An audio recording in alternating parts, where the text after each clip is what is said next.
Les mots nous manquent, Seigneur.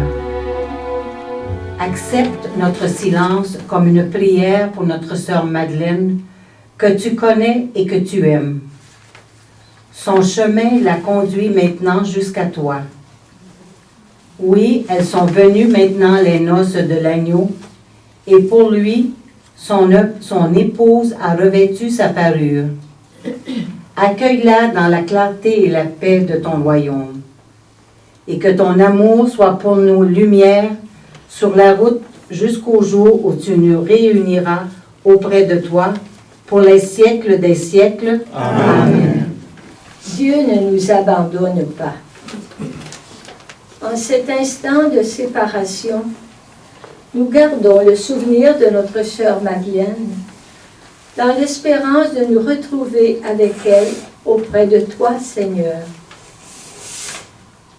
Malgré l'épreuve, nos cœurs savent remercier Dieu pour tout ce que nous avons vécu de beau et de bon avec notre chère sœur Madeleine. Sœur Madeleine était gaie, joyeuse, intéressée à tout, aimait jouer aux cartes, profiter des rencontres de famille, particulièrement celle de la veille du jour de l'an au froid d'hiver. Elle aimait la vie et en savourait les bons moments. Madeleine, elle était pleine de talent artistique et en a fait profiter toute la communauté.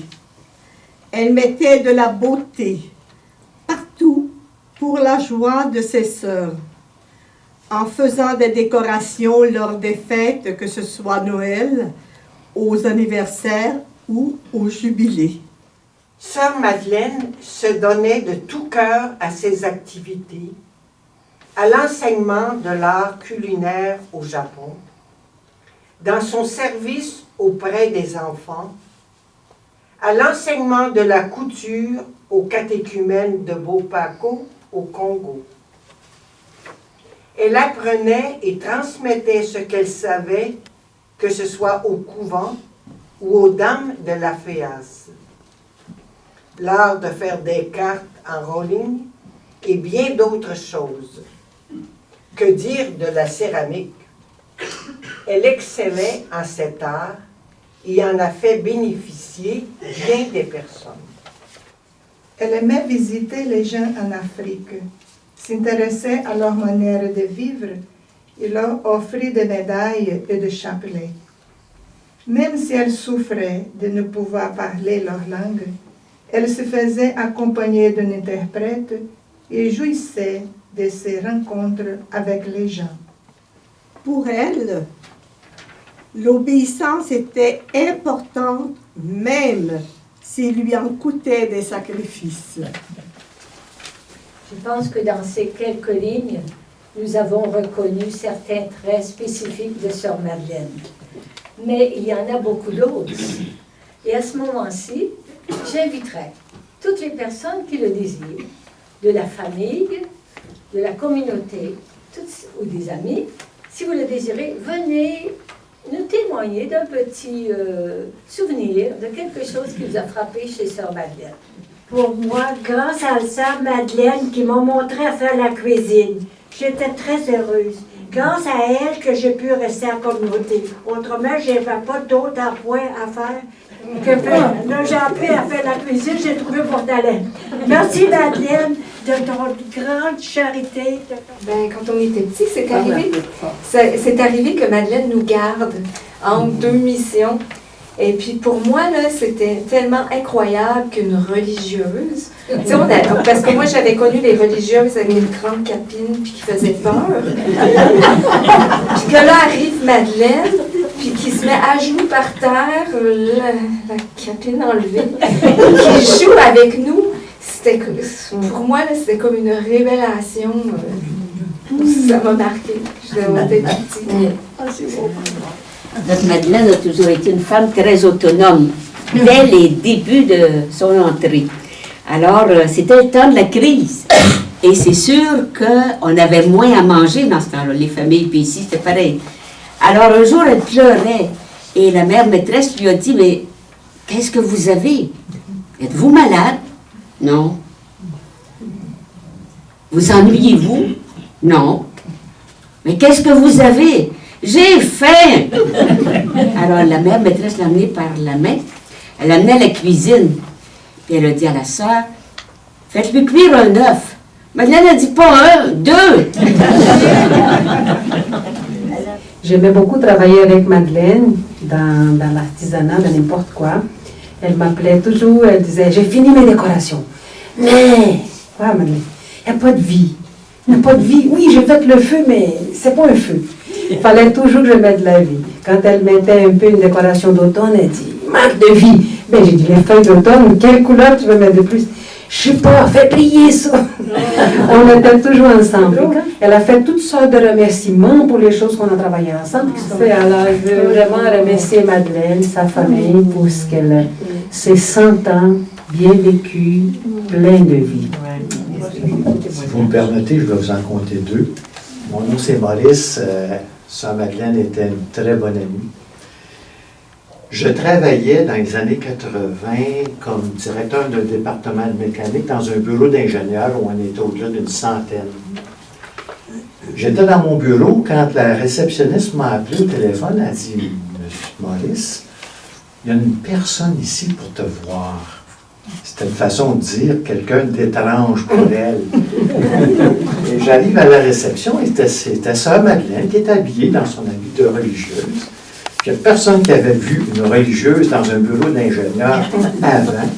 Puis elle me fait un gros câlin, puis elle dit, vous faites quoi ici? Ben, je dis, on fait des plans. Elle dit, montre-moi ça! Fait qu'on va dans la salle de dessin, salle de plans, puis les dessinateurs sont là, puis les techniciens, puis les ingénieurs, puis là, regardez ça. Ah, c'est quoi ça? C'est quoi? Oh, c'est donc bien beau, c'est quoi? Ben, ça, c'est une salle de réception d'un hôpital. Ah oui, puis ça marche comment? Puis tout le monde la regardait. Puis...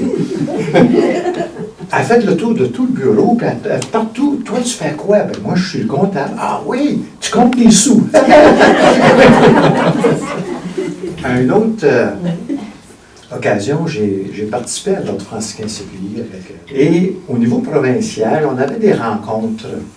Et Sœur Madeleine, ça donnait être là. Et le père Henri Etier était là aussi. Puis on avait été prendre une marche. Et à un moment donné, on voit 3-4 jeunes de l'autre côté, mais des gars qui ont l'air rough. Elle traverse la rue, puis elle va leur jaser ça. Et le temps de dire, il est après rire avec elle. Le père Henri dit, c'est rien ça. Il dit, moi, je l'ai déjà vu. Elle a vu 3 gars avec la crête sur la tête comme ça, là, des tatous partout. Elle a traversé, ben, elle était voir, puis hey, c'est quoi ça? Puis, vous avez fait coiffer.